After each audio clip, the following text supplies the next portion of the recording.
Ladies and gentlemen, welcome to another episode of our Fresh Pour, as we're going to continue to do these at least once a week over the next lifetime because that's how we roll, and we only roll one way.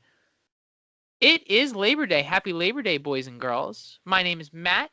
I am with Dre and Kyle, and our Fresh Pour topic conversation is actually a little bit of a runoff from our episode we recorded earlier, which is the New York Red Bull are currently, have advertised they're going through a rebuild, but really haven't laid down the blueprints to said rebuild.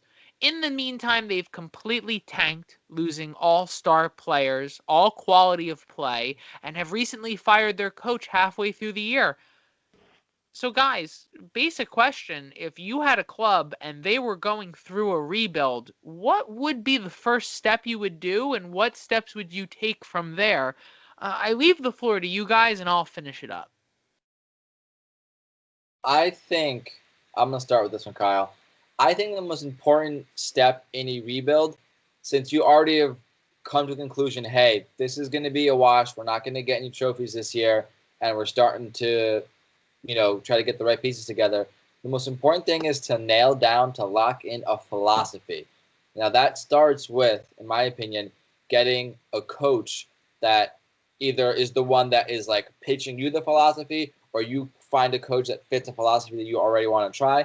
My thing is find a coach and a philosophy, build your lineup around that. There are some players that may be good but don't play well in certain formations.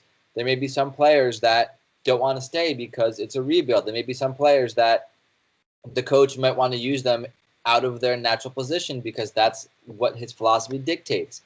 I think it's important to nail down the philosophy because that will guide everything else. It'll guide what lineup you do. It'll guide what players you keep, what players you sell. It'll guide what new players you bring in.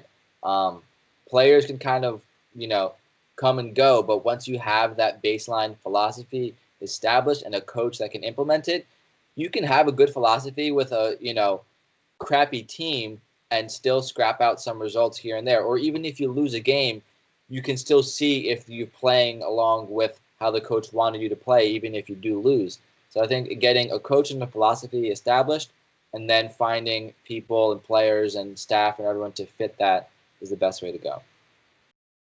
And Kyle, you're a franchise that's about to go through a rebuild. What are you doing? Well, I take a good look in the mirror. What's happened the last couple of years? Why hasn't it worked? If you need to make a coaching change, if that's one of the reasons why you haven't been succeeding, make a coaching change. Look at upper management. Do you have to cut dead weight in upper management? Is there a GM or somebody else that's been the reason maybe you're not going after players you should have? You're staying behind other teams in the league as far as spending or who you're bringing in. Maybe it's time to change those positions. Maybe change the way that you're going out looking for players that are coming in. Start bringing in higher profile players. Don't rely solely on homegrown if that's what you're doing. Are you a team that's only bringing in big players and it's not working for you? Maybe go a little more to your academy. Just change up what you're doing. Go the opposite direction. It clearly hasn't been working. Don't dwell on it anymore. And I'm going to take things that you both kind of brought up. So the first thing that I would do is if I'm going through a rebuilding process is I start at the highest you can go when it comes to affecting a club, and that's your head of sporting operations or your general manager, depending on the sport.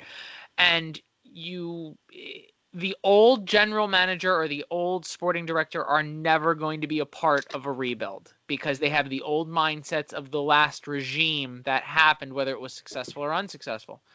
You bring in someone new who's going to be stern but completely wide open to moving with the motions, but as Dre said, having a legitimate game plan. And that involves bringing in a head coach that the general manager can link up with very well.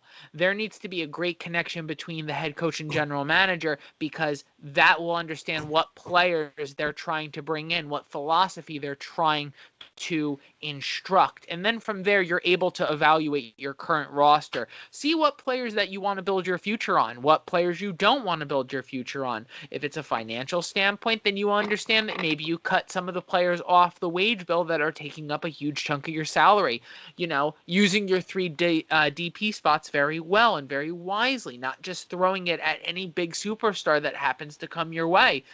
And you know what? I'm going to follow up with a question with both of you. How long do you think a good rebuild should take? I believe it could take anywhere between 3 to 5 years. And I know that is a really aggressive thing of saying, but you can't make all these changes overnight. And it does take a few years for a philosophy to really break in. Jurgen Klopp is the prime example I'd like to use here. When Jurgen Klopp became the manager of Liverpool, he took on a B squad at best, with a bunch of either nobodies or superstars who were past their prime, and he turned that team into Europe's best squad and then into return England's best squad. It took him 4 years, which is right in that 3 to 5 year window, and I think that's what you need to be successful. And Dre, I'll go back to you. How many years do you believe that this should take? To me, it depends on what your definition of success is, whether that's going from, hey, we fired a coach and we're in a rebuild, to winning MLS Cup, or when that goes from, firing a coach and starting rebuild to making the playoffs regularly, or finishing in the top 3 of points, or getting a supporter shield. It depends what your goalpost is, what your goal is.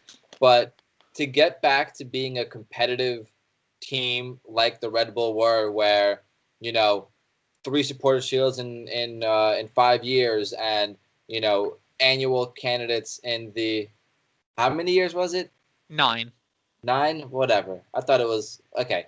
Point is, 3 supporter shields in a decade, and annual contenders in the MLS Cup and stuff. To get back to that, I think realistically, like at least at a minimum 2 summer transfer windows, but 2 summer transfer windows that are effective, and we bring in effective players and that actually gel with the team. So it realistically could be right around 3 years, I imagine, to get back to just being a competitive team. I don't expect to necessarily win the MLS Cup in those 3 years, but to kind of get back to where I want them to be, or at least 2 transfer windows. How long do you think it would take if you just wanted to wait until people on the U12 squad were old enough to play for the major MLS team? Is that a viable way to play soccer? Well, I mean, when you think about it, though, you do need those young stars on your lineup. Take in, consideration your Tyler Adams. Tyler Adams is only 18 years old, and he was one of the final pieces to help the New York Red Bull really, solidify that supporter shield team. So, I think 3 to 5 years is a really, I it think that's definitely shouldn't take from 2012 to 2020 and still no signs of progress, like if you're the New Jersey Devils, but that's a podcast of another kind. We have references if you're interested in a New Jersey Devils podcast. But mainly guys, therapy. They're all therapy. On that therapeutic note, once again, from Post and Pints, this is our weekly Fresh Pour. Happy Labor Day to everyone celebrating. My name is Matt. I speak on behalf of Kyle and Dre, and have a great rest of your evening. Don't wear white after Labor Day.